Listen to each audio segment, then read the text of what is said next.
관점이고 이건 예방주의 관점인데 자, 그 중에서 어느 것이 옳은지 선택해서 가는 이제 문제입니다. 자, 그럴 때 자, 지금 보면 일단 제목 보죠. 미국에서 살인율이 가장 높은 세 도시와 가장 낮은 세 지역이 나옵니다.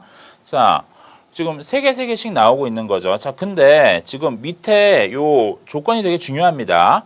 메릴랜드주와 캘리포니아주는 사형제도를 유지하고 있는 반면에 미시간주, 하와이주, 뉴욕주와 워싱턴 DC는 사형제도를 폐지하였음.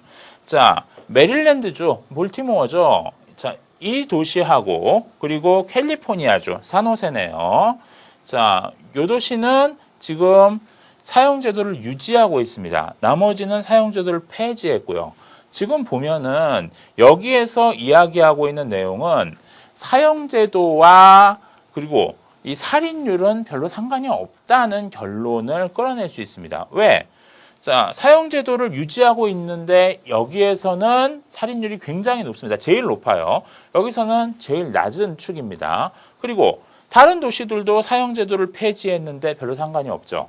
자, 일단 이 그림은 서로 좀 비교해야 되는데 비교했을 때 찾아낼 수 있는 거는 사형제도와 그리고 살인율이 별로 상관이 없다, 무관하다라는 것을 끌어낼 수 있습니다. 다음, 여기서 보면은 지금 2004년 같은 연도에 미국의 주별 범죄율입니다. 자, 보면은 이 강력 범죄율도 나오고 살인율도 나옵니다. 그리고 사형제 여부도 나오죠. 자, 서로 비교해야 됩니다.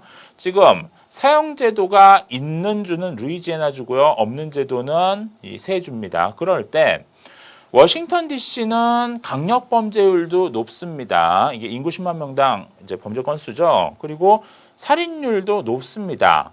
반면 노스다코타 같은 경우에는 강력범죄율 낮고요. 살인율도 낮은 편입니다.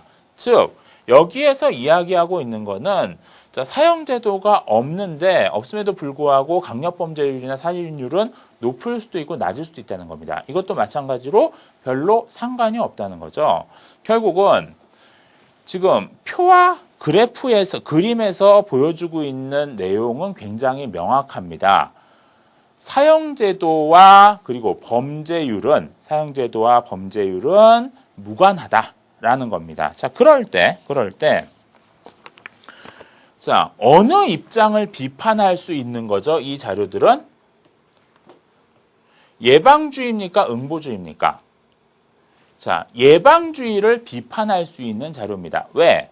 지금 예방주의에서는 형벌이 범죄를 예방하는 수단이 될 수 있다고 했어요. 근데 사형제라고 하는 것은 굉장히 강력한 형벌이고, 자, 그것이 결국은 사람들에게 많은 고통을 주기 때문에 사람들을 겁먹게 하는 효과가 있습니다.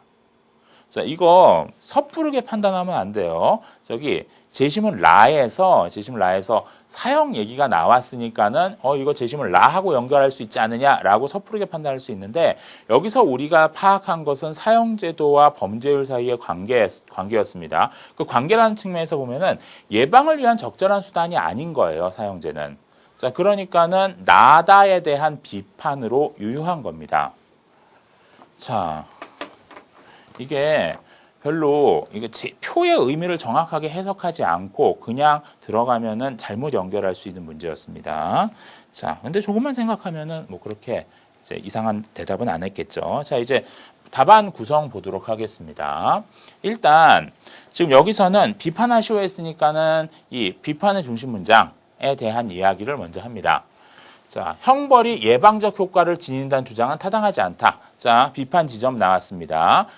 이 재심은 이 나다 입장에 대해서 잘못됐어 라는 이야기를 맨 처음에 한 거고요. 다음 그 근거로서 표들을 얘기하는 겁니다. 이것도 마찬가지로 결국 사실에 부합하느냐 아니냐 여부를 이 주장이 사실에 부합하느냐 아니냐 여부를 표가 제공해 준 거고요. 그게 논거의 중심이 됩니다.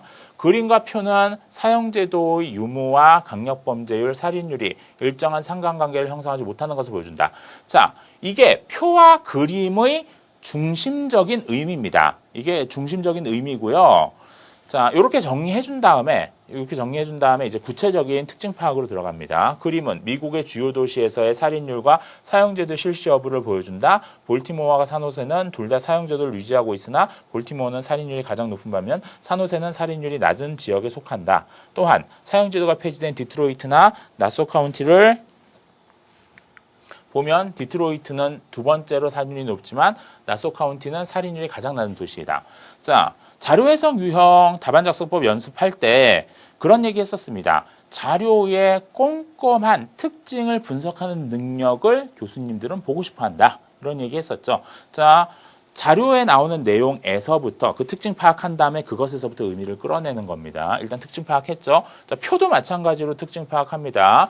표에서도 마찬가지로 사형제도가 없는 워싱턴 DC는 강력범죄율이 가장 높지만 역시 사형제도가 없는 노스다코다는 강력범죄율과 살인율이 가장 낮은 것으로 나타났다.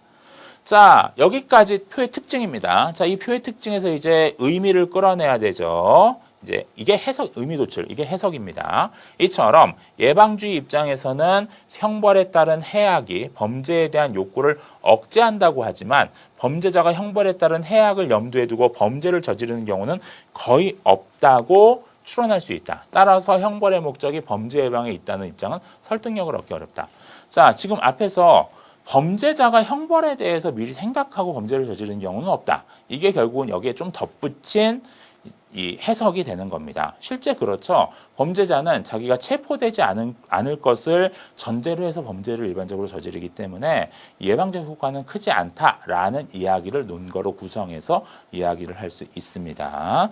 자, 지금 여기서 보는 것처럼 이 도표가 좀 복잡하게 나오면, 물론 많이 복잡한 건 아니지만 약간 복잡하게 나오면 그 도표 해석만으로 논거 구성해서 자, 이런 식으로 정리해서 써줄 수 있습니다.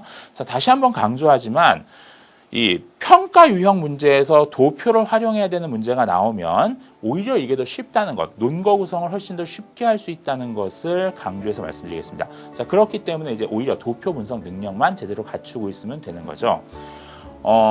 여기서 나오는 것처럼 문제는 하나의 문제가 나왔다고 해서 하나의 유형만 나오는 게 아닙니다. 다른 유형과 좀 섞여서 나오는 경우들이 있기 때문에 여러분들이 이 쓰기의 왕에서 여러 가지 유형들에 대한 답안 작성법을 종합적으로 연습하는 것이 필요합니다.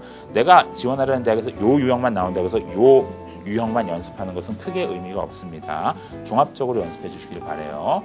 자, 여러분들 수고 많으셨고요. 자, 조금만 더 고생하면 됩니다. 자, 다음 시간에 뵙도록 하죠. 자, 수고하셨습니다.